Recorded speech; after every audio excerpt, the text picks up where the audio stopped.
Good morning, everyone. Welcome to this instruction course on OCT of the macula for everybody. This course is basically designed for the level of comprehensive ophthalmologist to give them an insight into how we use OCT in diagnosing and managing macular diseases on our day-to-day basis. So we have eminent faculty with us. Without wasting much time, I would like to invite Dr. Manjula to give her first lecture. Dr. Manjula is medical retina and uveitis consultant at Retina Institute of Karnataka. She has done her graduation from Mysore Medical College and post-graduation from Minto Hospital, Regional Institute of Ophthalmology. Subsequently, she has passed the FACO exam of both UVA and the retina conducted by the All India Ophthalmic Society. She is currently the uveitis and medical retina consultant at Retina Institute of Karnataka. She is going to talk to us on the basics of OCT and how to read an OCT. Dr. Manjula, over to you. Thank you, sir.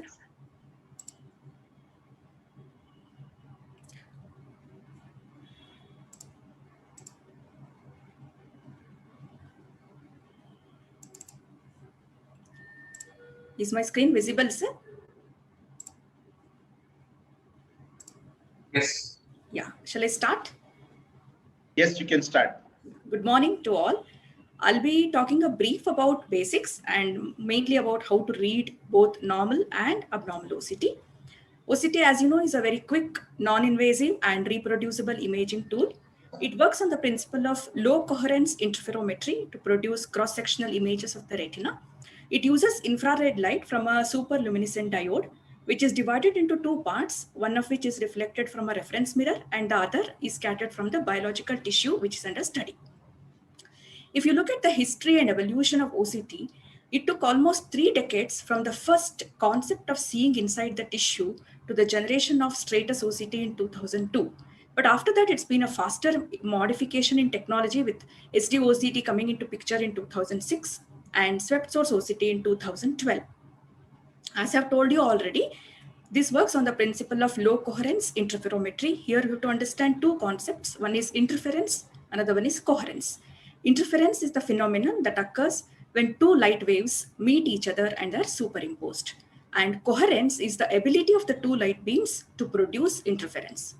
And the light source is either a superluminescent diode or a femtosecond laser. And interference is produced between the light reflected from the tissue of interest and the light reflected from the reference path, as I have shown in the picture. This is the working principle of time domain OCT, where the light source is split into one into reference beam and the other into the central beam. And the back reflected light from both the arms is combined together and recorded by the detector. The only drawback here is the mirror, the reference mirror is not fixed. It has to be moved for each scan. Hence, it takes time. Time domain OCT hence time consuming and gives less scans per second. This shows the principle of both spectral domain and source OCT. While spectral domain uses spectrometer as the light source, here in the swept source, a sweeping light source is used for the light. And both of the parameters, implementations record an interference spectrum which carries the depth information of the sample. This signal is then converted into A scan by FFT, Fourier transformation. So when we compare time domain, spectral domain and swept source OCT, time domain uses superluminescent diode of 810 nanometers. Here the detector is a single photon detector. Unfortunately, the mirror is moving. So hence the scans per second are less with 400 A scans per second, and the range of imaging is from the vitreoretinal interface to the RPE. Spectral domain uses broadband superluminescent diode of 840 nanometers. It has an array of detectors and the mirror is fixed. Hence, it gives more scanning, higher scanning rate of 27,000 to 70,000 scans per second with an axial resolution of 5 to 7 microns and a transverse resolution of 14 to 20 microns. And with EDI incorporated in it, it can image from the posterior cortical vitreous to the sclera. Swept source so OCT uses tunable laser of 1050 nanometers, much longer wavelength with a single detector. Hence, this gives an advantage of it over spectral domain in the scans per second, which is very high, 1 lakh to 4 lakhs per scans per second, resolution being the same. And the imaging, you can image from the posterior cortical vitreous to the sclera. And when you compare, they say it is superior to spectral domain. These are the three different pictures showing the different OCTs from different machines. As you see, the only drawback in time domain is the differentiation between the ISOS and the RP, which is very difficult, whereas in spectral domain and swept source, it is easily identified. Since SD-OCT is most commonly used everywhere and swept source is available in a limited institutions, the most commonly used OCT scan protocols in SD-OCT are a macular cube, which is a 3D scan which consists of number of horizontal line scans composing either a 6x6, 7x7 or 12x9 rectangular box. The radial scan consists of 6 to 12 line scans arranged in equal angles with common axis, and raster is a series of parallel line scans that can be oriented in any angle and is of higher resolution. Before going into reading an abnormal OCT, let us learn something about the normal OCT and how anatomical layers seen on an OCT. Either it can be hyporeflective or hyperreflective. In general, you remember all the nerves appear hyperreflective and cells appear hypo. The RPE-Brooks complex, the ISOS junction, and the ellipsoid zone, which falls between the ISOS and the RPE-Brooks, are hyperreflective.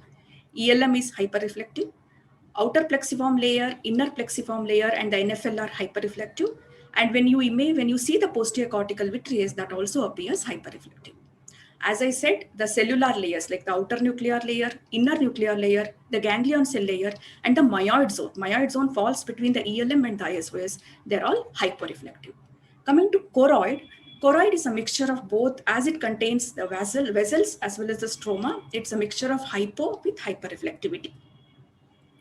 What can cause abnormal reflectivity on OCT? Either it has to be reduced when there is accumulation of fluid in any level, or it has to be increased reflectivity, which is termed as hyperreflectivity.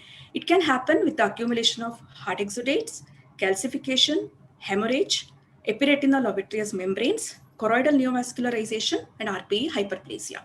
It can also cause a choroidal hyperreflectivity when RPE atrophy happens. Now let us concentrate more on how to read OCT. For the ease of reading, you divide it into posterior cortical vitreous, vitreoretinal interface, retinal layers, and the choroid.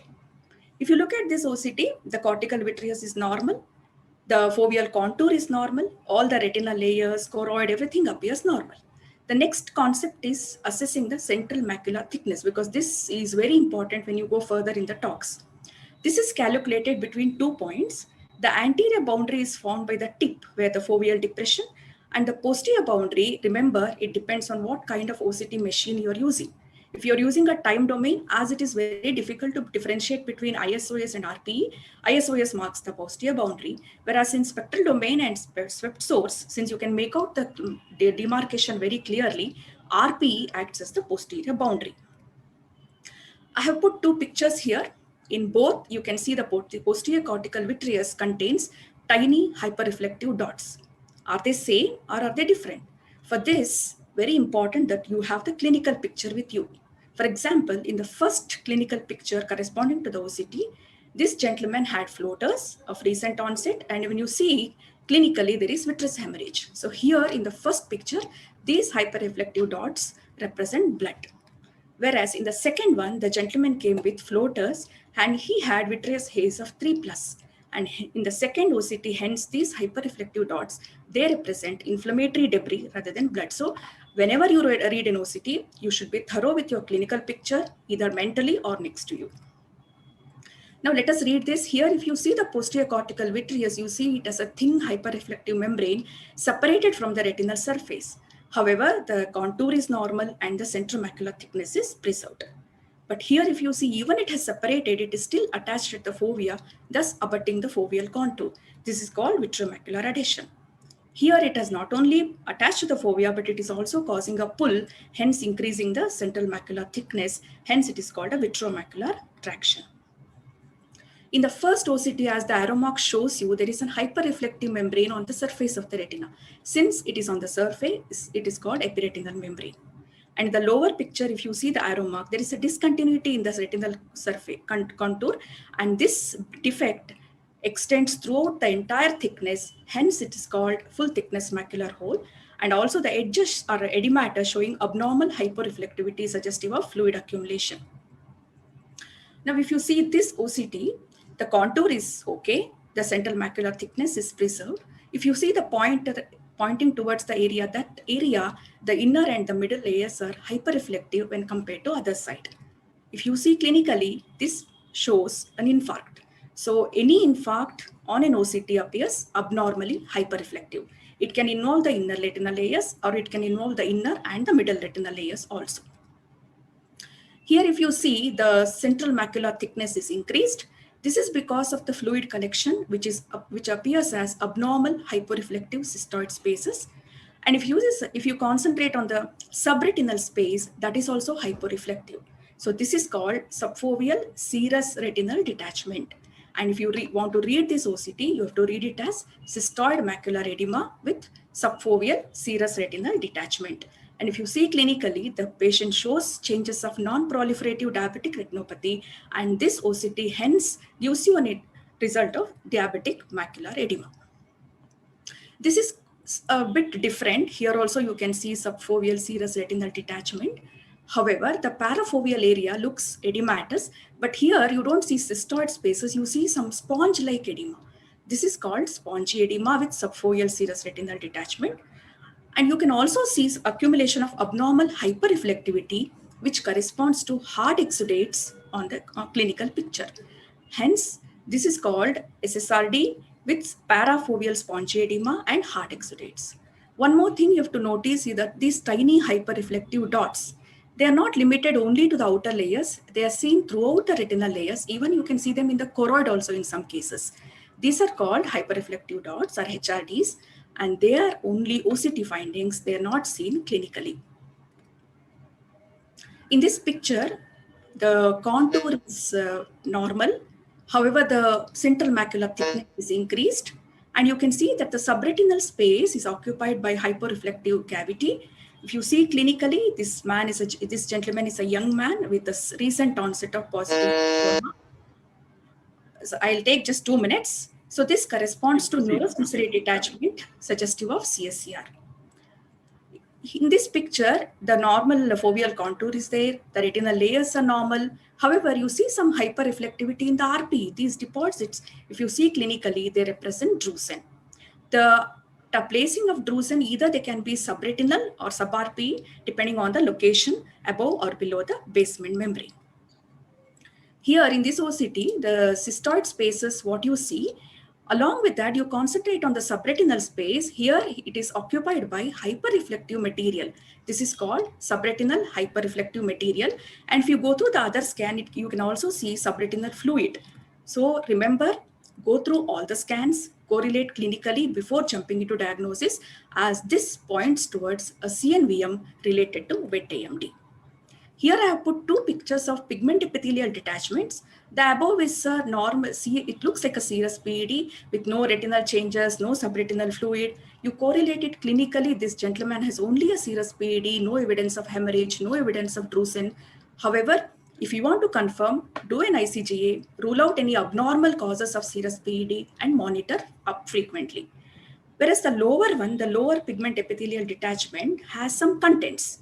It is a mixture of both hypo and hyperreflective material, as well as this patient has subretinal fluid and drusen. When you see clinically, it shows a hemorrhagic PED with drusen. So this points more towards type 1 CNV related to wet AMD. With the introduction of sweat stores and EDI, your picture is more towards choroid now. Choroid has 3 layers: inner choriocapillaris, middle Sadler's, and outer Haller's.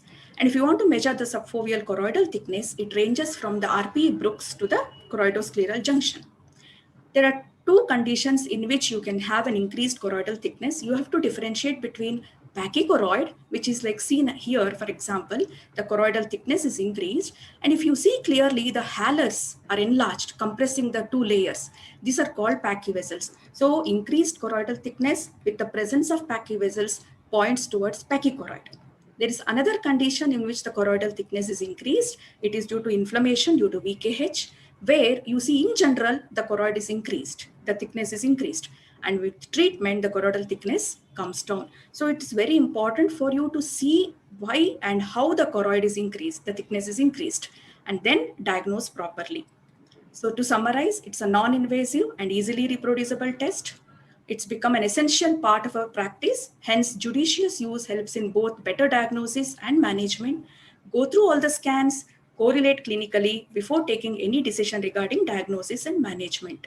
I would like to thank AIOC, I would like to thank my mentors, and I would like to thank my fellows also, because without whom my PPT would have been complete. Thank you very much. Thank you, Dr. Manjula, for taking us through the basics of OCT so nicely. And the take-home message is, I think, in the last slide where you emphasize that you need to see all the scans. You cannot just make decision based on one line scan and, make the decision. You need to have all these scans that, go through, and you need to also correlate clinically. I think we don't have much time for question and answer, and I don't think we have any questions as of now. So I'll go on to the next topic by myself on OCT in DME and RVO. Is there any comment from anybody else, any of the panelists on the first talk? Before I begin, yes, very well told about the and all scans are important. I think one more thing we can add to the fragments is the map. The maps, the contrast maps. Yeah. They're very useful in the mind. If you want to do. Your voice is breaking, Guru. Your voice is breaking. Your voice is breaking. If you want to do laser, for example, for diabetic macular edema, you can look at the map and have a guidance towards which area to treat. That is one thing. And one thing which we could have covered was the vascular shadows that can sometimes be very confusing. And yeah. The major vessels causing major vessels, especially in the raster scan, sometimes it casts a shadow. Yeah. And the RP sometimes can be thin and hypertransmission. So I think hypertransmission before I did to see. Yes. In atrophy is don't need to. Very well done.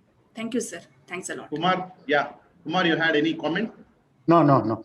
Okay. Thank you. Thank you, Guru. I think that was nice points that you brought out. So let me go to my lecture without wasting much time. I'm going to talk about the use of OCT in diabetic retinopathy and retinal vein occlusions.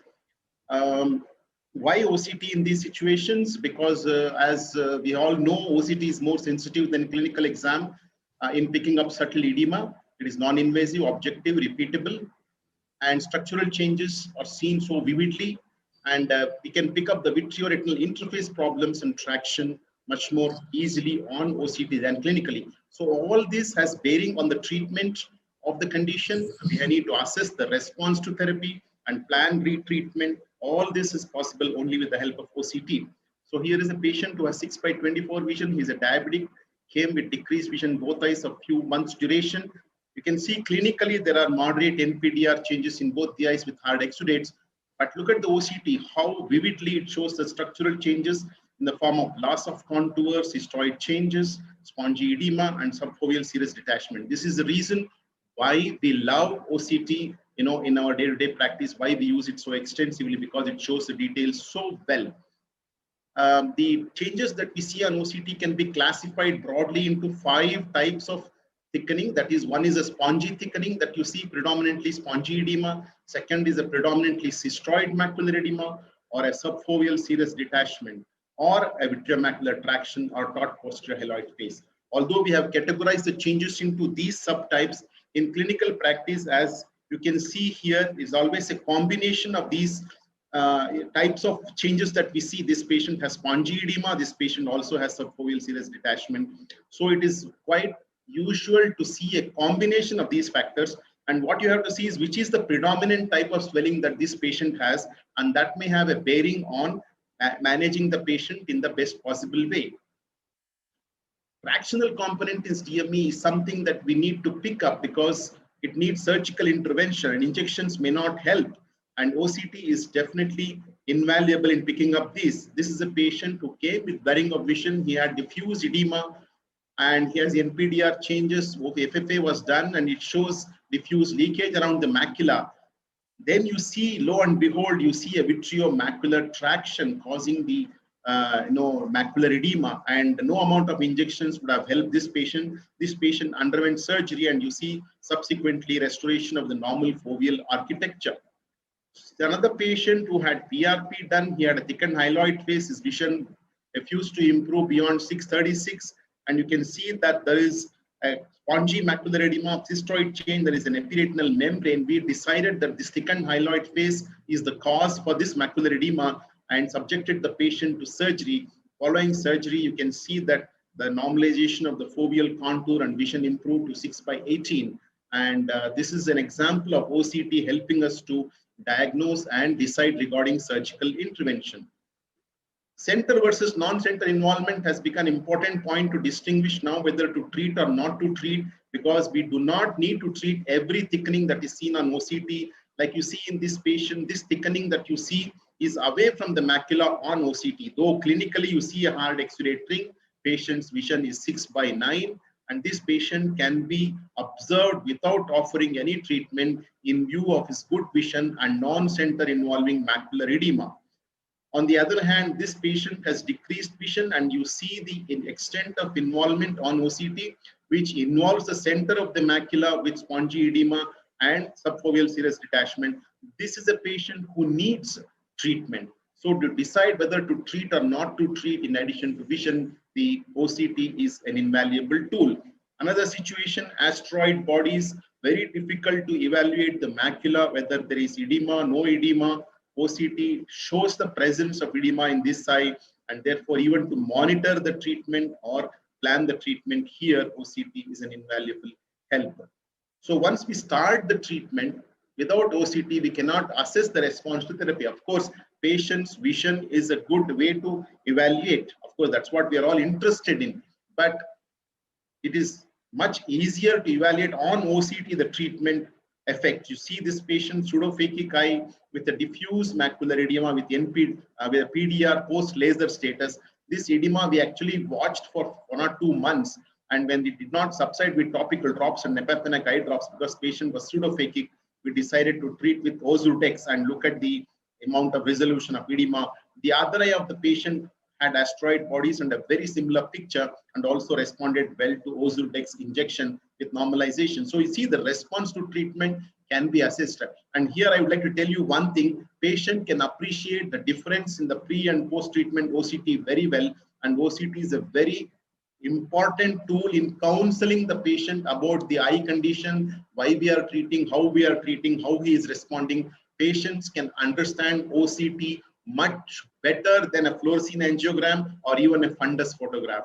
So this is what I have seen. When you show them on OCT, the thickening and the resolution of the thickening, they're impressed. And definitely it's a very good counseling tool. Another example of an anti-VEGF agent being given here, there is a parafoveal spongy edema. Of course, there is a hard exudate plaque in this patient because of the chronic edema. But look at the response. The spongy edema has vanished after the anti-VEGF injection. But you all know that we need to continue the treatment. It is not the question of one injection. And again, another example of a good response following intravitreal injection. So to assess the response, we need to use the OCT. Here is a patient who received 3 injections. Vision did not change. Vision was maintained at 6/12. There was no change in the edema, and we decided to change the anti-VEGF from ranibizumab to aflibercept and look at the change that we could get, response we could get. So whenever you have a non-responder, we can only pick these up on OCT, and the response to the change in the treatment can be picked up on OCT. So all these decisions are possible only by serial OCTs. Can OCT predict the outcome? Because of the nature of this talk is only the basics. I am not going into the details of this biomarkers in these various diseases. I will just highlight 2 important biomarkers which are being talked about. One is the DRIL, which is disorganization of retinal inner layers. This is inability to distinguish between the ganglion cell layer, inner plexiform layer, and nuclear layer and the outer plexiform layer. Here you can see that these layers are seen well, but you can look at this side, all the layers have become indistinguishable. How do you see this? This is measured on OCT B scan by looking at the central 1 millimeter of the retinal zone around the fovea. And if there is this kind of a disorganization involving more than 50% of the area or more than 500 microns, this is considered a significant drill, and this has been shown to be associated with worse visual prognosis with edema or resolved edema. Mind you, in a patient who has cystoid macular edema and swelling, sometimes it is difficult to assess the drill. So when the patient responds and the edema resolves, then you can assess the drill better and see if this was the reason why this patient's vision did not improve. So drill is an important biomarker that is being studied not only in diabetic macular edema, but also in vein occlusions and in epiretinal membranes also. The other thing that hyperreflective foci or HRF or HRD, this has already been alluded to by Dr. Manjula in her talk. These are hyperreflective dots that are seen throughout the retina, even in the choroid.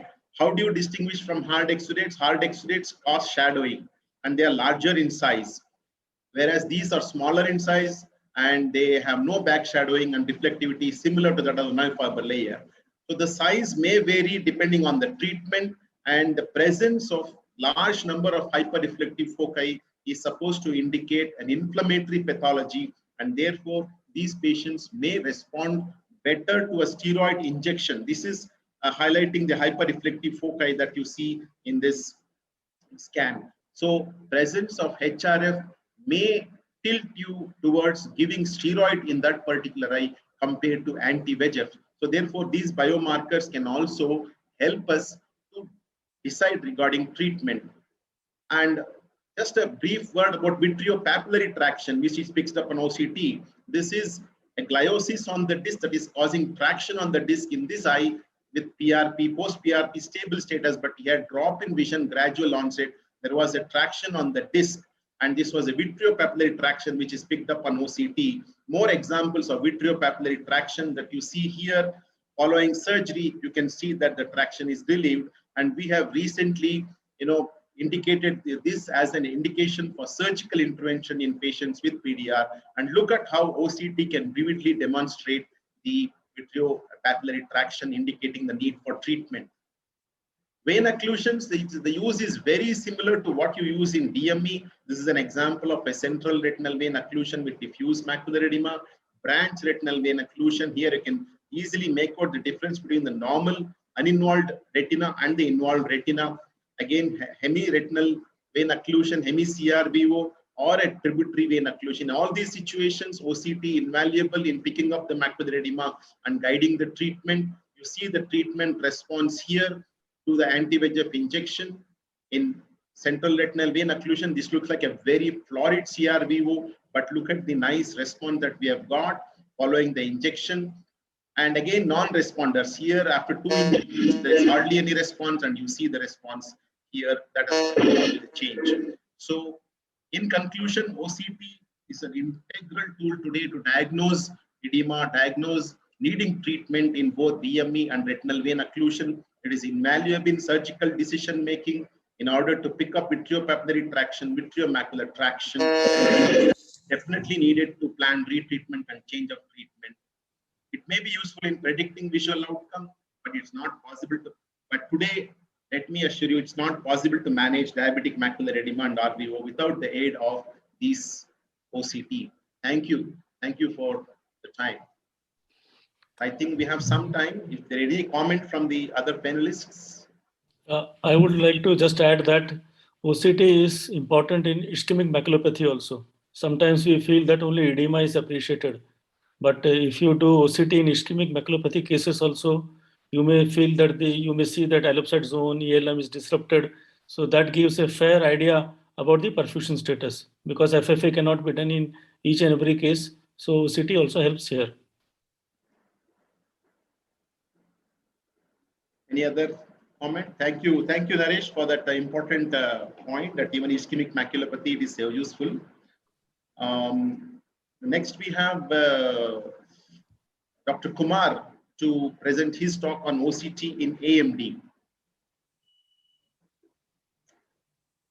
Dr. K.S. Kumar is a graduate of Bangalore Medical College and did his post-graduation from Chandigarh, PGI, and he subsequently trained at Shankara Nethralaya in vitreoretinal surgery, and he has also been trained in Japan under Professor Ando, and he is a very, very well-known vitreoretinal surgeon of Karnataka State, and he has participated in many conferences and won many prizes in all India. Recently in this conference, he won the Best Poster Award for his poster. So he's going to talk to us on OCT in ARMD. Thank you. That was last year. Thank you very much, Muralidhar, for the kind introduction. OCT probably finds its greatest use in ARMD, as we shall see in the course of this. So I will divide my talk into two parts. In the first part, I will discuss about the role of OCT in the various phenotypes of ARMD, basically basics with clinical case illustrations. And in this last part, I will be discussing how OCT can be used for monitoring and assessment. And I hope you do find both delicious. Now, OCT provides non-invasive semi-histologic resolution images, and to assess or to read an OCT properly, as has already been emphasized, we need to know the retinal anatomy as seen on an OCT and certain OCT terminologies as well. Now, if we take a biopsy of the retina and we see the layers as depicted in the illustrative diagram, it is exactly a replica of the same that we see on an OCT. If we consider the view of the fundus as an end-on view, what we see on the OCT is really the rest of the submerged iceberg. As we are well aware, ARMD progresses in a sequential manner from mild ARMD to intermediate stages, and then the geographic atrophy, and then followed by the neovascularization or the wet AMD. So the AREDS has defined ARMD by way of progression from no AMD, subclinical, early, intermediate, and advanced. Now, OCT, the structural OCT that we will be discussing mainly in this instruction course, is based on OCT taken by either the standard OCT or the swept source or the enhanced depth imaging. It helps to correlate the anatomic findings, and hitherto what were based on histopathologic examinations or inferences on FFA can be clearly seen on OCT, and it has in fact paved the way for describing the drusen and the pachychoroid pathways of ARMD.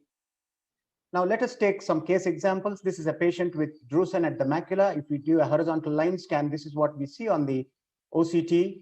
There is the intact photoreceptor ISOS junctions and the presence of drusen, which appear as elevations in the undulations in the RPE, and the Brooks membrane, underlying Brooks membrane may or may not be seen. Whereas if you move on to another intermediate stage of ARMD with drusen, here we see that the drusen are larger and more numerous in size, and there may be disruption of the photoreceptor ISOS junction on top, and the Brooks membrane may be more clearly visible in these cases. And we can also, as Dr. Guruprasad was mentioning, have macular thickness maps and drusen volume maps as well.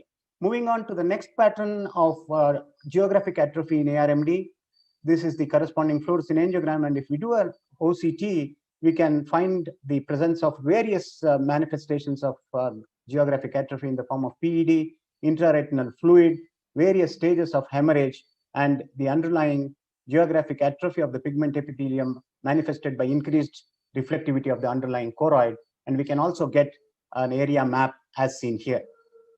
More examples of geographic atrophy. It's important to realize that even a focal area of hyperreflectivity under the fovea can cause profound visual disturbances in these patients that can be very easily picked up on an OCT. Coming to the neovascular forms, there are three different types of neovascularization that occurs in ARMD. One is the type 1, which is the sub-RPE. These are examples to depict the presence of type 1 neovascularization, which is sub-RPE or the occult. Then we go on to classic or the type 2, which is in the subretinal space. It is above the retinal pigment epithelium, as can be seen here in these illustrations. A horizontal line scan across the area of the fundus lesion depicting the hyperreflective material, which is a various combination of exudates, hemorrhages, fibrosis, etc. And the corresponding fluorescein angiographic picture. More examples to show you the presence of the hyperreflective material in the subretinal space in these patients. There is another type that is called the type 3 or an RAP, that is retinal angiomatous proliferation, where the proliferation now, it progresses from inside out, as it were. It's basically an intraretinal proliferation in stage 1, then it moves into the subretinal space and finally penetrates the sub-RPE space. So these are pictures to depict the various features of a RAP lesion. You can in fact see the vessel penetrating from within the retina into the sub-RPE space here. And then the final disciform stage characterized by a completely disorganized retina. The other variant of ARMD, which has been described very recently with the description of pachychoroid, is the spectrum of diseases called what we call as pachychoroid neovasculopathy, or the PCV, the polypoidal choroidal vasculopathy. The early stages is characterized by silent pigment epithelial detachments, and the exudative patterns may be characterized by exudation in the retina, and the hemorrhagic types may have subretinal or sub-RPE hemorrhages. Now, how do we make the diagnosis? There are certain characteristic features of the pigment epithelial detachment in the form of the double layer sign, an RPE and another hyperreflective layer underneath, which is actually the branching vascular network, sharp PEDs or low-lying PEDs or very large PEDs. These are some of the characteristic features of the polypoidal choroidal vasculopathy, which is a variant. Probably we may be seeing more of these cases as compared to the typical classical CNVM. It is important to be aware of certain AMD variants, or rather AMD lookalikes, I would say, not variants, AMD lookalikes. This is a picture which shows the presence of subretinal material here, but the overlying ISOS, the ellipsoid zone, is intact. And around these lesions, you see the characteristic sawtooth or the cuticular drusen. This is actually a pseudo-vitaliform detachment, not to be confused with neovascular, choroidal neovascular membrane. More examples to show, in fact, the subretinal material may absorb and leave hyporeflective space here, and they may also be associated with drusen elsewhere in the fundus. The other important finding in AMD, particularly post-treatment, this may be seen even before treatment, is what is called as the outer retinal tubulations, which has got, as compared to fluid, which is hyporeflective, this has a hyperreflective border. These are not spherical. These are degenerative changes. These are not spherical as seen on the ENFAS OCT. This is a kind of a branching Haversian canal kind of a thing. So these are evidences of degenerative changes in the retina. The other phenomena that can happen in patients with ARMD is what is called as the retinal pigment epithelial rips.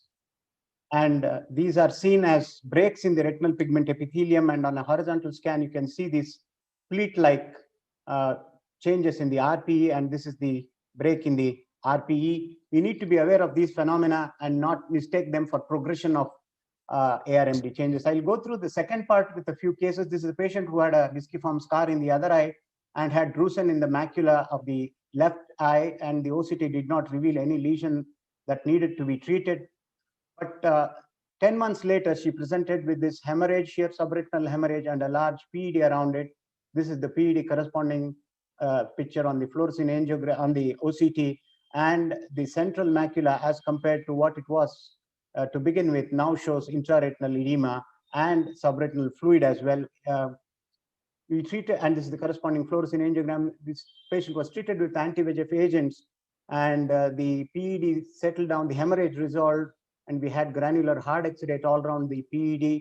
And from the initial picture, the PED was settling down, and with progressive treatment, we had a very good outcome. But still, there was some hyperreflective material underneath the PED in this patient. So because it was largely extramacular, we decided to treat with focal laser because the patient couldn't afford any more anti-VEGF agents. And with that, the patient did well for about 6 years, and in the seventh year, she developed another PED here as depicted on the color fundus photograph, as well as the FFA and the OCT. And again, this being extramacular, we decided to do additional laser, and this is now about 12 years down the line. She is doing fairly well, and this is how we monitor these patients on OCT and plan our treatment accordingly. I was referring to the RPE pigment epithelial rips. This is a patient with a large, ill-defined type 1 CNVM, and the corresponding OCT picture And with treatment, the PED settled down, but in the course of treatment, the patient developed this area of bearing of the choroid, the RPE rip, which can be very well seen on the OCT picture here as well. This is the ultimate fundus picture of this patient. I was referring to the pachychoroid spectrum of diseases where the large hallux layers are compressing the subjacent tissues in the choroid, and the patient may have additional drusen as well in this patient. This is actually a pachychoroid spectrum with only CSR, though the patient was an elderly patient, and with time, the fluid may settle down also, and unless there's any neovascular evidence, we don't do anything for such patient, and this is how we monitor. This is a patient whose fluid disappeared with time, and there is no need for treatment of these patients. I will wind up with this last case. This is a patient who had a toxoplasma scar. He is now about 70 years old. He presented with subretinal hemorrhage at the macula with features of CNVM on FFA, and this was the corresponding OCT picture. The patient underwent intravitreal anti-VEGF therapy with resolution of fundus signs as well as FFA, and the corresponding OCT pictures, only to come back with a recurrence. As you can see in the figure C here, this was about 4 years later. He presented with a recurrence of metamorphopsia and the OCT showing recurrent signs of activation of the choroidal neovascular membrane. And this is the final picture in this patient following additional anti-VEGF therapy. So the golden rule for treatment of patients in ARMD is to treat the patient and not the OCT. In fact, the goal of all our efforts is to see that the patient's vision is either stabilized or improved, and therefore we must take the patient's visual status into consideration, both objectively and then subjectively as well as objectively. There are certain OCT biomarkers such as the central subfoveal thickness, intraretinal fluid, which is more important than subretinal fluid, and then of course drill, the ellipsoid zone integrity, and choroidal thickness, which are used as for prognosticating or forecasting the likely outcomes in these patients. And artificial intelligence reading of retinal images may enhance our ability to treat these patients. It is important not to go after a small subretinal fluid, and if the patient is relatively stable with his vision. So thank you very much for your patient hearing. Thank you, Dr. Kumar, for that wonderful lecture on AMD and OCT in AMD. Any comment from any of the panelists? I think he has covered the topic quite extensively. Any questions? Very nice. Very nice. Sorry? Nice presentation. Very nice. Thanks. Thank you. Yeah, as usual, Kumar is always, very good with his presentations. I had one question to Dr. Kumar. How easy or difficult it is to distinguish PCV and AMD on OCT? Do you need ICG in all patients, or in your practice, how do you find that? Yeah, there can be, the two are not distinctive. There can be overlapping patterns many times. And even PCV may be present even without a thick choroid. So there's a whole spectrum of ARMD. But certain features on the OCT will definitely tell us that this patient has features predominantly of PCV as compared to classic ARMD. But in some patients where we don't have, where the picture is kind of morphing into each other, we may need the help of ICGA in detecting the polyps. Thank you. One study recently conducted, and the study group, in fact, laid down guidelines to overcome the need for ICGA. It says that there are 3 cardinal features on OCT. I think Guru Hemant is covering in his talk some aspects of PCV also. So we will wait for that. Any other? No. So then we go on to Dr. Guru Prasad lecture on OCT in vitreoretinal interface disorders. Dr. Guru Prasad is one of the senior most vitreoretinal surgeons of Karnataka state. He is the first vitreoretinal surgeon of the North Karnataka, and prolific vitreoretinal surgeon. I think probably if somebody holds a record for record number of vitreoretinal surgeries, that crown will fall on the head of Guru Prasad.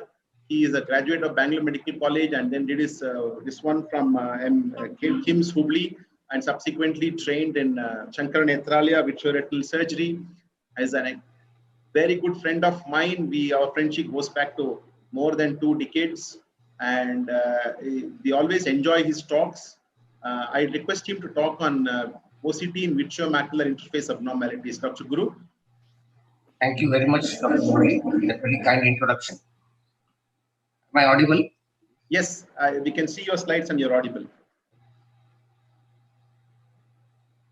You have to go on slideshow. Yes. So, thankfully, I'm going to cover the abnormalities that we come across in our day-to-day practice, and mainly manifesting symptoms which are metamorphia and the loss of central vision. No financial disclosures. So, just to have a recap about the stages of PVD. With age, there is gel liquefaction and there is weakening of the ear adhesions, and that is what causes a perifoveal detachment. At the fovea, it will be attached, and around the fovea, there is a detachment which gradually progresses and causes detachment of the peripheral retina as well, and finally comes off from the optic disc finally. So that is the non-pathological complete PVD that occurs in a healthy person. Then what is abnormal vitreomacular adhesion or anomalous PVD? So when gel liquefaction occurs without sufficient dehiscence, including a clean separation or a clean cleaving, consequences will be there, and that will vary depending on where the gel is most liquefied and where the posterior is most firmly adherent. For example, it can cause a retinal tear in the periphery or a retinal detachment, or it can cause a vitreomacular interface abnormality, or what we can call as VIP, vitreomacular interface problems at the posterior pole. If untreated, it impacts vision and quality of life. So these are all the symptoms that we usually come across in these patients: progressive vision loss, metamorphopsia, photopsia, micropsia, central vision loss, and the patient's quality of life is definitely hampered. So the International Vitreomacular Traction Study Group, IVTS group, classified vitreomacular abnormalities into vitreomacular adhesion, vitreomacular traction, and hole, and each of which was further classified into focal and broad depending on the size of adhesion, and also into isolated or concurrent on the presence or absence of concurrent disease. Just some examples from the literature. This is a focal vitreomacular adhesion. This is a broad vitreomacular adhesion. This is a focal vitreomacular adhesion with concomitant CAMD. This is a vitreomacular traction which is focal, causing some distortion of the fovea. Vitreomacular traction which is focal, causing pseudocysts here. And this is the broad vitreomacular traction causing distortion of the macula. And then full thickness macular hole is something which is an undoubted defect, which was very well shown by Dr. Manjula, featuring interruption of all neural retinal layers from the iLM to the RPE. Although the definition requires detection of only one, we can be missed easily, and very small holes especially can be missed in the cell, and therefore we need to see multiple set of scans in order to diagnose on the macular hole. So the classification is small FT less than 250 microns. If it is less than 250 microns, it is small. If it is between 250 and 400 microns, it is medium. And if it is large, if it is more than 400 microns, it is large. And this is the common clinical scenario that we come across in our practice. Guru, sorry to interrupt you. Your voice is very patchy. You may have to lean forward towards the computer. Thanks. Audible better. So a small macular hole is, this is an example. A patient was actually an ophthalmologist's father who came with this picture. This is 239 microns, and this usually these sometimes can close spontaneously.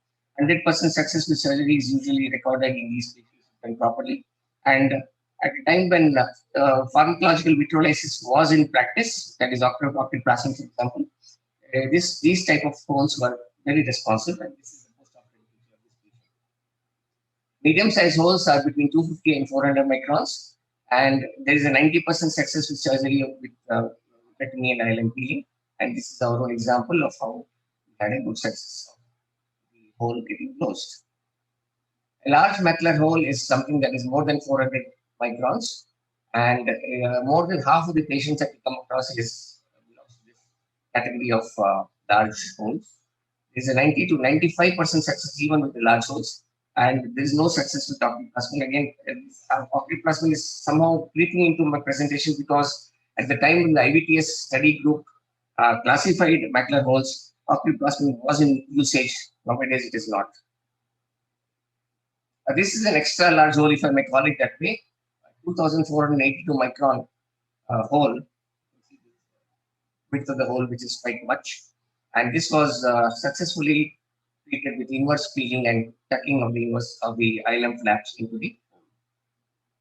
What about reopened macular holes? Sometimes even small hole can reopen because of several reasons. So how we tackle that is with increasing the ILM peel area by surgery. Inverse peeling and multi-layering is another technique that we perform. And we can use grafts using lens capsule, amniotic membrane, and retinal periphery from retina from the periphery, sensory grafts. So there are two types of full thickness macular hole, primary versus secondary. The primary hole is the one which is usually called as idiopathic, resulting from vitreous traction on the fovea from anomalous PVD. Secondary hole is caused by other pathological features with no pre-existing or concurrent BMT. I'll show you some examples. And the short list of causes of secondary hole are blunt trauma, lightning strike, hand myopia, macular species, Mactel type 2, neovascular ARMD, macroaneurysm, and so on. This is an example of traumatic macular hole that we operated and successfully closed, although the visual recovery was not great. A concomitant VMT in neovascular AMD, you can see that there is a VMT and there is a neovascular membrane here. And concomitant VMT in case of PDR. On the IR image, you can see the fibrosis, the spray on the acoustic bone, hemorrhage, retinal hemorrhage, and there is a macular hole had to be treated by ILM peeling. Impending macular hole is something that we have to understand, also called stage 0 macular hole in the past. Special circumstances where FTMH develops in one eye and OCT VMA or VMT in the fellow eye. So this is an example. The same patient which I showed as a small hole. This is the same patient who had a stage 0 or an impending macular hole in the other eye. Studies show that these fellow eyes are at increased risk for development of this macular hole. And usually progresses, but may also spontaneously resolve in many cases. So this is the example of the patient, the left eye of the patient having undergone successful surgery. And the right eye was being monitored. This is the stage 0 hole of the same patient. Gradually progressed, developed small cysts, and ultimately a full thickness macular hole like this. 2 years later, this also needed surgery, and he did it. ERMs usually cause visual symptoms. Usually that is due to vitreoschesis that is present in many senile eyes, and the cortical layer of the vitreous that is adherent to the inner layer of the retina undergoes proliferation, and because of the addition of these residual vitreous, there is an epiretinal membrane which contracts, causing a pucker and symptoms due to the pucker. Asymptomatic ERMs can be washed, but an ERM of this magnitude has to be operated. A dense ERM with focal attachment. This is just an example of how it appears and how it needs surgery and how the results can be verified. Macular pseudohole is another condition among the interface abnormalities. It usually is asymptomatic and found on routine examination. It is an asymptomatic ERM in a 60-year-old lady with 6'9" vision. It appears as a discrete red, orange, or oval lesion, similar to a small or medium FTMH, measuring about 200 to 300 microns. And what actually happens in pseudohole is that there is a concomitant ERM with a central opening, which, because of its centripetal contraction, causes an invagination of the edges, deepens the foveal pit, and causes a hole-like appearance. There is no loss of retinal tissue. So this is an example of macular pseudohole now of our department. 55-year-old 612 night vision with metamorphosis operated and 1 week later. But the time taken for restoration is little longer in pseudoholes because the chronicity of the ERM and the improvement in symptoms also takes a little longer. Lamellar hole is something which is a partial thickness foveal defect that typically appears on retinal biomicroscopy as a round or oval wells. It has an irregular contour, a defect in the inner fovea only, and the height of the retina may not be affected. There's always an outer retinal layer intact, and intraretinal splitting can sometimes occur. And this is actually divided into two distinct types by this study, where they found that there was a tractional type and a degenerative type, and we should use examples. So this is the tractional type, and this is the degenerative type. So there is this mustache appearance and the top hat appearance. I'm not going to details. And what I want to say is that this is the first type is operable. The second type does not respond very well to surgery. Epiretinal proliferation, lamellar hole associated epiretinal proliferation is something that in mind and can be operated in certain cases. One example of an LHEP in association with an LAMH was operated and had closure but not translated. Coming to the last category, this is a high myope. As you can see, the temple crescent and the tessellation. Very difficult to diagnose. Trained eye only can be. This is due to anteroposterior traction. EMT, ERM can be present. Residual vitreous cortex is what can cause the traction. Intrinsic rigidity of the ILM is, and there is a progression staphylococcus which leads to myopia fovea. This is our own example of myopia fovea. This is to and results with surgery.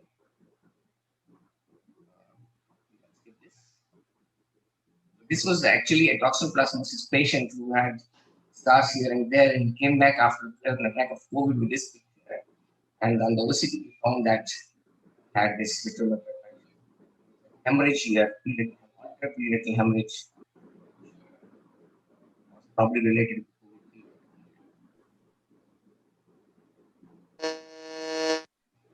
In summary, I must say that we should be aware of the VIP or the vitreomacular interface problems or symptoms.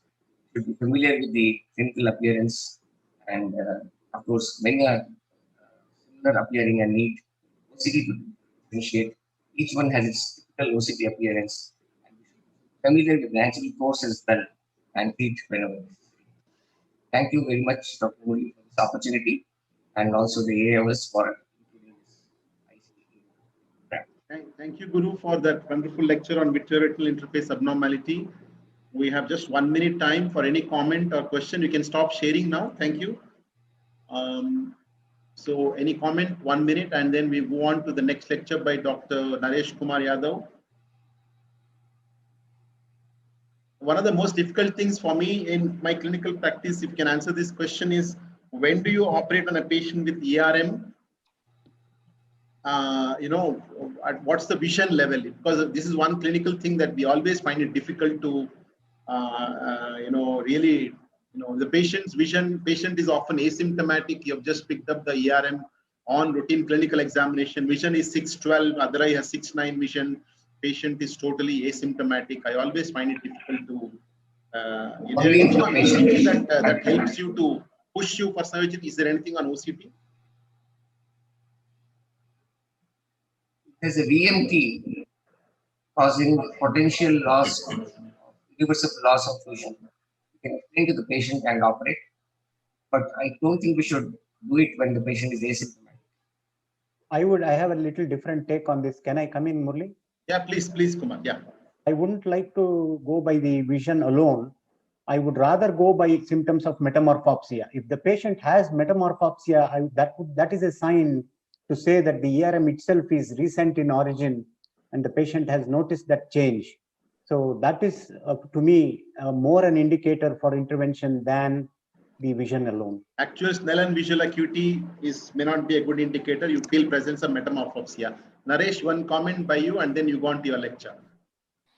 I think I would just like to say that we need to determine whether it's a dominant eye. That also is important, because I had a pathologist and who was using the eye with the ERM, so he was very symptomatic. So that also has to be taken into account. If it involves the dominant eye, they are going to be more symptomatic, and waiting is not the solution. The ERM really does not progress. The moment the patient has symptoms, metamorphopsia, that is the time to operate. Okay, I think we may have some discussion on it at the end if we have some time. With this, I call Dr. Naresh Kumar Yadav to give his lecture on OCT prior to cataract surgery, a preoperative tool. Dr. Naresh Kumar Yadav is head of retinal services at Narayan Nethralaya, Bangalore. He did his training at Shankara Nethralaya, Chennai, and then subsequently worked as consultant in Aurangabad. This one, and he's done a lot of work and published many papers, especially in micropulse laser, and he's a well-known figure, vitreoretinal consultant of Karnataka State, and I request you to talk to us on why do we need OCT before cataract surgery. Thank you, Naresh. Yeah, thanks, sir. A very good morning to one and all. I will be speaking on why do we need OCT before cataract surgery. So basically, the cataract has become like a refractive surgery. All patients want 6/6 vision, that also uncorrected. And the other problem is the surgeons, mainly the cataract surgeons, have promised the patients the moon. They're ready to pay through the roof. And expectations are sky high, especially in patients undergoing premium IOLs, femtocataract surgery. So a thorough retinal examination with OCT is a must to ensure excellent post-op visual acuity. So this is one of our own patients, 65-year-old male. So he underwent cataract surgery and he was not happy with the visual outcome. The vision in the left eye was 3 meters and there was excellent pseudophakia in the left eye. So if you just look at the fundus or with a slit lamp biomicroscopy also, you will just find that there's a tessellation, myopic disc, there's a posterior staphylloma. More than that, it is really difficult to diagnose anything. But in the same patient, when we did the OCT, you can see there is a traction maculopathy. So the patients, this traction maculopathy, is difficult to diagnose on slit lamp because the elevation is very minimal. You definitely need OCT to confirm this diagnosis. And the left eye, you can see there's a subretinal detachment also. And this was the reason that made the patient unhappy with the vision. So this patient underwent vitrectomy with ILM peeling, and you can see with over time, the vision improved to 6/18 with good anatomical improvement. So this patient should have undergone combined surgery at the first instance only. So that would have been better. So similarly, any patient with myopia, with posterior staphylloma, OCT is a must because you can miss myopic macular hole, you can miss myopic CNVMs. If there's a retinal detachment involving the macular hole and that just involves the posterior staphylloma, that also can be easily missed. That could be because of the poor contrast, there could be chororetinal atrophy.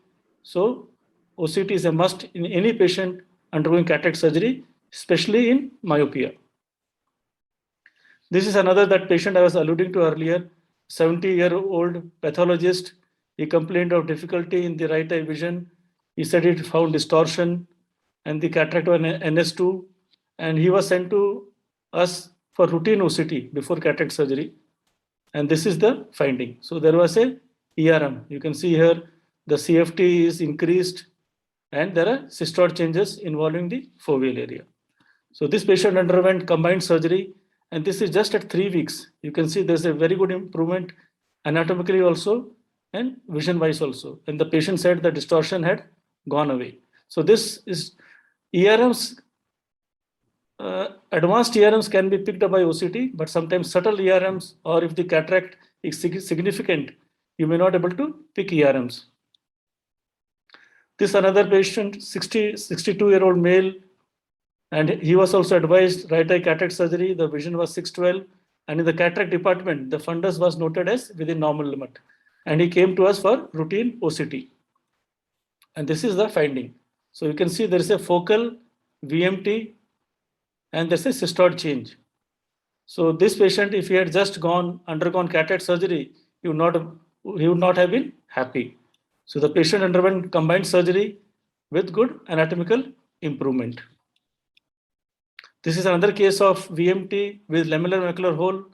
So all these vitreomacular interface problems are really difficult to pick just based on slit lamp or fundus examination. So this also patient underwent combined surgery with good improvement. Similarly, with the macular hole, stage 1A, stage 1B, small macular holes also, full thickness macular holes can be missed. OCT is mandatory. This is another case, 60-year-old female. The left eye vision was 6/9, had some RP defects in the left eye and was sent for pre-op OCT. Sorry. So here you can see there's a certain small amount of subretinal fluid and there's an irregular PED here. So such patients can harbor neovasculopathy. New vessels can happen because of the chronic CSCR. So this we did OCTA. You can see the new vessels in the outer retina and the choroid capillary. And the patient received anti-VEGF injection. This is another diabetic patient.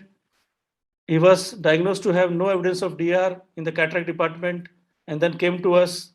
And then we did the OCT. He was found to have center-involved macular edema. And the FFA also confirmed the diagnosis. So this patient first requires treatment of the edema. If the cataract is significant, then you can do a anti-VEGF injection a week before or at the time of cataract surgery. And the other importance is that sometimes the edema may be non-center involving, but once you do cataract surgery, it becomes center involved. So you have to document that also, because otherwise the patient will say that because of the surgery, the edema has come. So all diabetics, be very careful. This is another case, cortical cataract, vision is 6/18. On the optos, you can see some scattered hemorrhages in the periphery. More than that, it was really difficult to appreciate anything. But, sorry, this is the OCT. You can see there's a BRVO. So any patient, you need to look at the fundus very carefully, look at sclerosed vessels. That could be indicator of old vein occlusion, because studies have shown that if there's a history of RVO, ERM, then these patients are at increased risk of developing pseudophakic CME. So then they will blame the surgery. So you can always counsel them that you had an old vein occlusion, which is quiescent now, but after surgery, there's a risk that it can flare up. ARMD, if it is really large lesion, large scar, it's not very difficult to diagnose with slit lamp also, but subtle CNVMs, small patch of geographic atrophy, it becomes difficult. So OCT is very useful in such cases also. This is another case, I just saw, I think a week back, complaint of decreased vision since 3 years. The cataract is there, the fundus image is not very clear, and the patient had solar retinopathy. And this patient has MACTEL. So these findings also can be easily missed if you don't do OCT. So to hammer home the point, so when we started doing OCT for all cases, our cataract cases. So before that, we thought that we'll do a small study. So we enrolled 2,884 patients who were undergoing cataract surgery. They underwent a thorough examination, and all of them underwent macular OCT also. So these were the findings. So basically, 70% of the patients had a normal OCT, and 24% had macular pathology when we did the SD-OCT. And then when we looked at the data, and we found that almost 60% of these pathologies could be picked up clinically also. But a good chunk of them, that is around 40% of them, could not be picked just by clinical examination. So that shows us the importance of SD-OCT before cataract surgery. And after this study, we started doing OCT as a sort of package for all our patients who are undergoing cataract surgery. And the pathologies found were ARMD, ERM, VMT, ISOS loss, CME, myopic OCT. So all these things can be missed just on fundus examination, routine fundus examination. So to conclude, preoperative macular SD-OCT is a must. It helps you in predicting the visual prognosis. You can talk to the patient about the prognosis. It helps in counseling also. If you can show the OCT problem, the patient is more likely to understand what's happening. And if the vision is suboptimal, he is likely to more listen to you. And he is an informed patient. He can take a call what type of IOL he wants to get implanted. The problem is most of the patients think that IOL gives vision. And then when they come that I have gone for a premium IOL, I have paid so much, then why the vision is less, then it becomes difficult. But if you have a OCT, then it makes the job easier. Thanks for a patient hearing. Thank you, Naresh, for wonderfully highlighting the evaluation of macula prior to cataract surgery. Of course, we all like to evaluate the retina completely before the cataract surgery, but because of various reasons, it may be difficult, you may not be trained, and you may miss subtle pathologies as you have highlighted. And we all know that OCT is definitely much more sensitive instrument compared to our slit lamp biomicroscopy in picking up all kinds of subtle lesions. So I think now, I don't know how Kumar, Guru, I would like you to comment. Is that your practice? Do you do a OCT prior to cataract surgery in your practice? Yeah, I must Hemant here. Dr. Hemant had a problem with connection. Has he come back? Not yet. Vinod, can you just call Dr. Hemant and see once? Yeah, Kumar. Yeah, Yes, I will call him. Yeah, I must confess here that there have been several situations in my own practice where I have been stumped. Being too much in love with my abilities at clinical examination of the fundus, the patient then whips out an OCT done elsewhere. You said everything is normal, but I had got this OCT done a week ago and this shows this. Where a macular hole may be there. So it's very important to accept the fact that the OCT picks up much more than even a diligent clinical examination, however experienced the examiner is. That is point number one. We should not have any ego problems there. The second thing, as Dr. Naresh very aptly highlighted, is the fact that if you tell all these things beforehand to the patient, then it is the patient's problem. If you bring it up as an excuse later on, it becomes your problem. The patient will not be willing to accept that, however convincing your argument that I could not see well and all that. So for both these reasons, we should rely on OCT. But I had a question for Dr. Naresh. Any tricks to get a good OCT in cataractus patients? Because the quality of the image can be very difficult depending on the type of cataract also. So any tricks to get a decent OCT? No, I'm not really sure there is a trick to really get decent OCT. If the significant cataract is there, you may not get, but at least you may not be able to see the ISOS, but at least macular hole, VMT, broad disease spectrums can be really picked up. Thank you.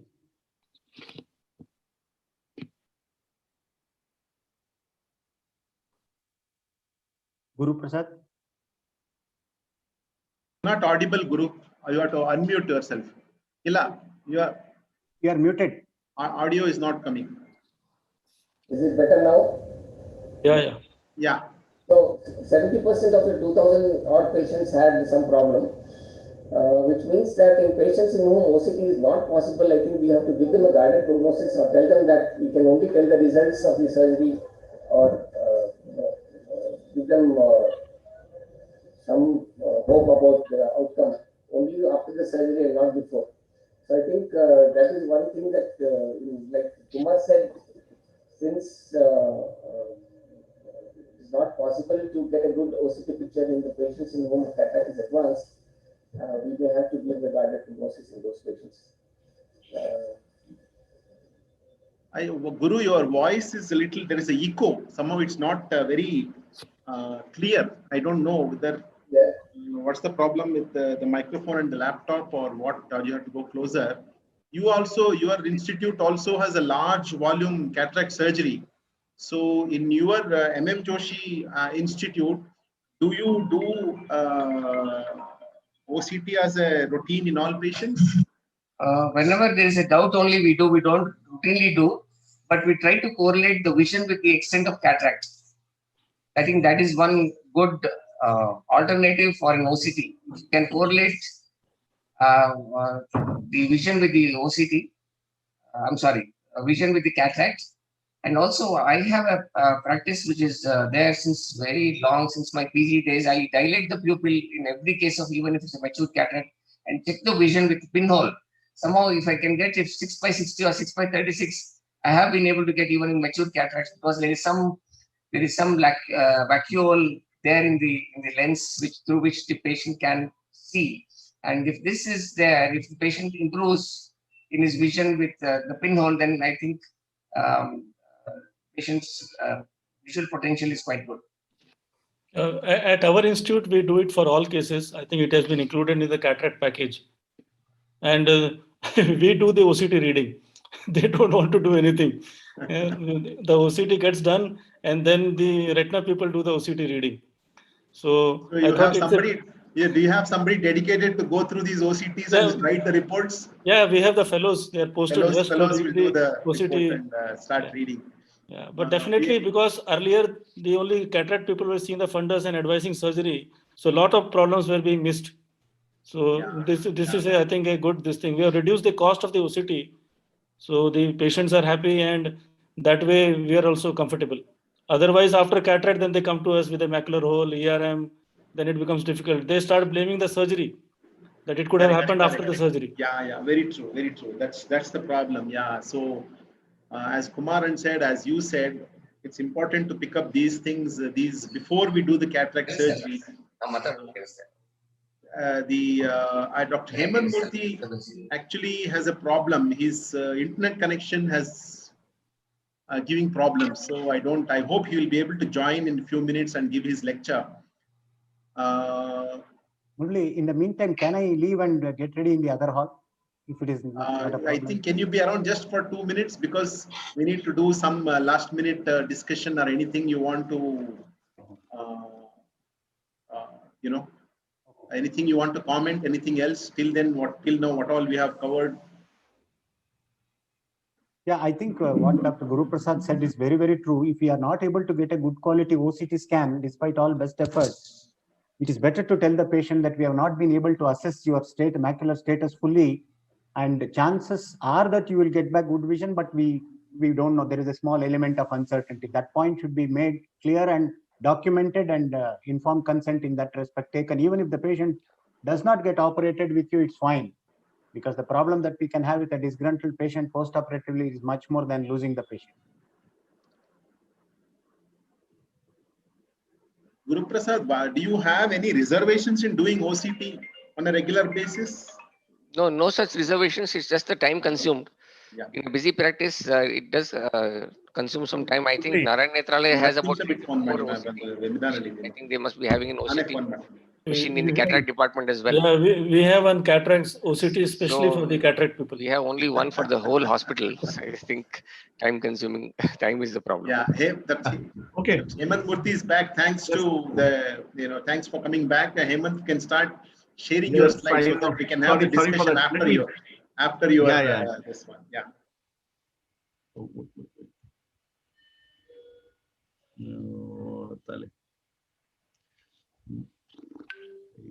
This room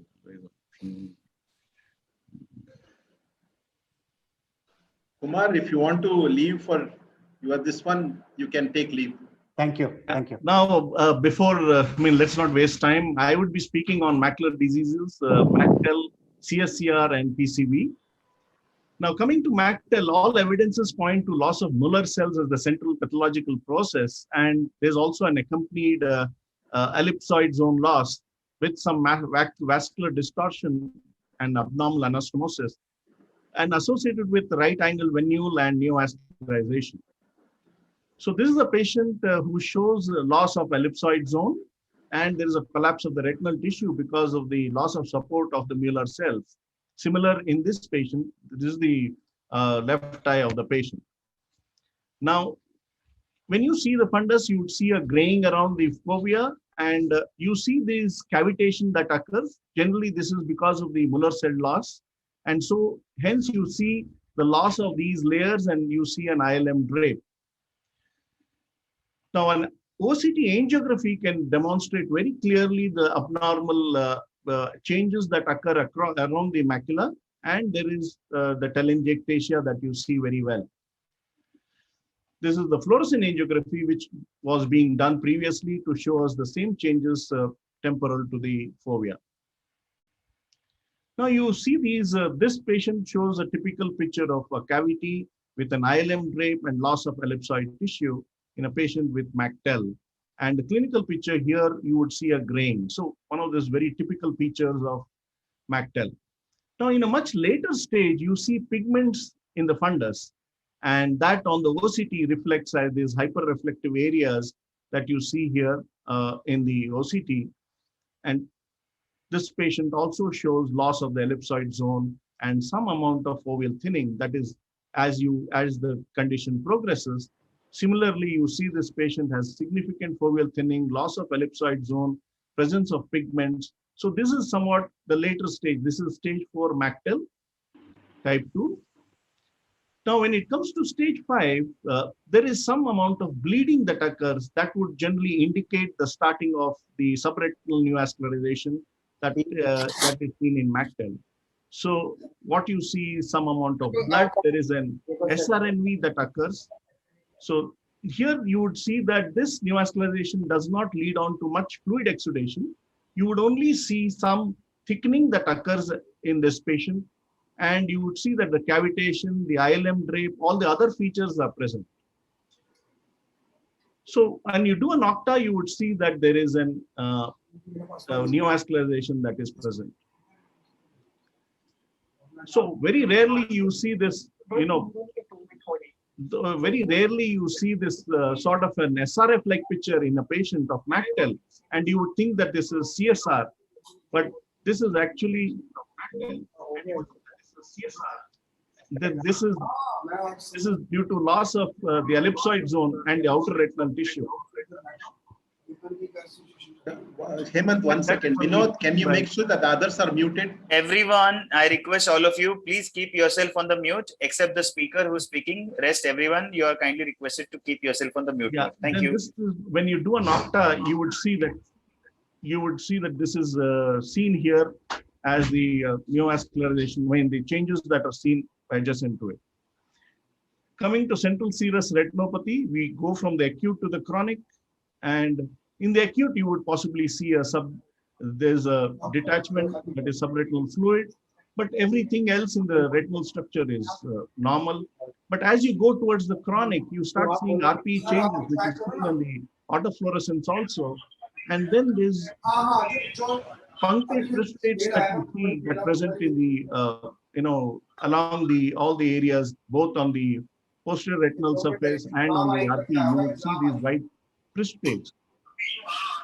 This is another patient of chronic CSR.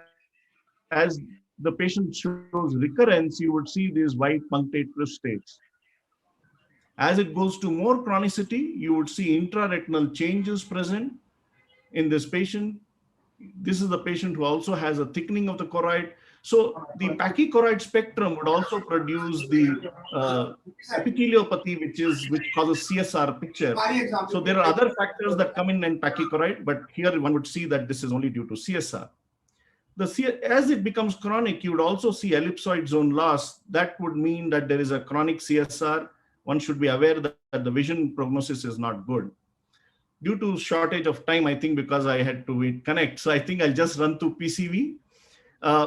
Jemmy Ching in his article has very clearly mentioned that some of the conditions that you should look for a diagnosis, a non-angiographic diagnosis of PCV, that is a sharp peak PED, a sub-RP ring-like lesion, and a complex multilobular PED. A double layer sign, a thickened choroid with dilated halar, the fluid compartment are all seen in PCV. Here you can see a sharply rising PED with the double layer sign that is very classical of a PCV. Similarly, a complex multilobular PED, a sub-RP ring-like structure, which is typical in PCV, which you see, and this is also confirmed in the ICG angiography as these two polyps. Here, in patient, you can see that there is subretinal fluid, there is a polyp, there is some degree of hemorrhage here, which is showing a shrim. A thumb-like polyp, sort of an indentation at the polyp. All these are very typical of PCV. So in confidence, one can say that if there are three major criteria, that is the sub-RP ring-like lesion and a thumb-like polyp and a complex RP elevation, one can reasonably be certain of the diagnosis of PCV without the use of angiography or ICG angiography. So the specificity is about 0.91 and the positive predictive value is about 0.93. So this is, in short, I could say, because I think the time is up. So briefly about macular diseases, I know I had to run through a lot of it, unfortunately, because of internet connectivity, I think I lost a lot of time. Thank you. Thank you, Dr. Hemant Murthy, for excellent slides showing the various miscellaneous macular disorders and OCT. And MacTel is one of the important features, and PCV. And, thank you. I think the time is up. I thank all my panelists, Dr. Manjula, Dr. Naresh Kumar Yadav, Dr. Kumar, Dr. Guru Prasad, and Dr. Hemant Murthy for that excellent presentation. And, thank you so much. And thank AIOC for giving me this opportunity. With this, we wind up this session and hand over the hall to the next set of speakers. Thank you so much. Thanks, everyone. Thank you. Thank you so much, Dr. Muralidhar, for leading the session. That was fantastic. Thank you so much.